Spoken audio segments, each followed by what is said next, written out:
Tumetembelea hapa Chongoleani Tanga kujionea kazi ambazo zinafanyika katika mradi huu wa EACOP. Kama mlivyojionea wenyewe, kazi kubwa imefanyika. Ujenzi umeshafikia 86 na 7, na tunatarajia mpaka ifikapo mwisho wa mwezi wa 8 mradi huu utakuwa umekamilika, na tutaanza kupokea sasa crude ile kutoka nchini Uganda. Lakini vile vile katika kazi ambazo zimewekwa hapa, mpangilio ule wa kazi ni kwamba meli ya kwanza inatarajia kuchukua mafuta ghafi kutoka hapa Chongoleani mwezi wa kwanza mwaka 2027, na mpaka sasa tulichokiona hapa site ni kwamba linawezekana kwa sababu kazi zote zinakaribia kukamilika. Changamoto ndogo ndogo ambazo tumezikuta ni kama umeme bado line hazijafika, na nimemtaka mkandarasi kupitia TANESCO kuhakikisha kwamba mpaka ifikapo tarehe ya mwisho wa mwezi wa 8 ya mkataba wake, basi umeme line ile dedicated iweze kuwa imefika.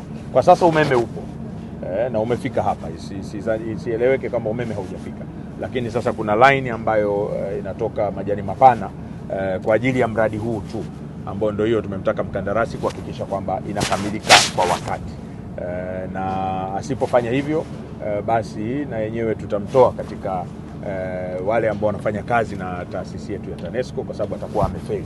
Mradi huu ni mkubwa wa kielelezo na kimkakati, si kwa nchi yetu ya Tanzania ama nchi ya Uganda peke yake, lakini kwa ukanda wetu wa Afrika Mashariki. Bomba hili la zaidi ya kilomita 1400 ni bomba ambalo duniani ndio la kwanza ambalo linakuwa ni heated pipeline kwa urefu wote huo wa kilomita 1400. Kwa hiyo ni mradi mkubwa, na sisi kama Tanzania tumeweka zaidi ya bilioni 973 katika share ya TPDC, ambayo TPDC ana 15% ya mradi huu wa EACOP. Kwa tutashirikiana vizuri na wenzetu wa UNOC, wenzetu wa Total, CNOC katika kuhakikisha kwamba kila kitu kinakwenda kama kilivyopangwa. Wito na utoa ni kuchangamkia fursa ambazo zinakuja na uwepo wa bomba hii.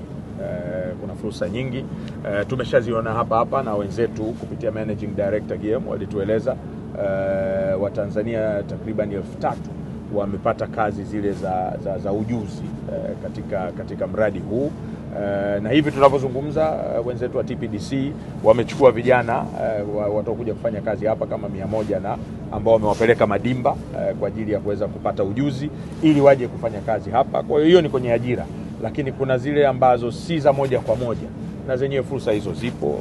Tumeona, na niwapongeze tena wenzetu wa EACOP, wameajiri vijana kutoka hapa Chongoleani zaidi ya vijana 400 ambao nao wamepata ujuzi mbalimbali ambao ni fursa hiyo.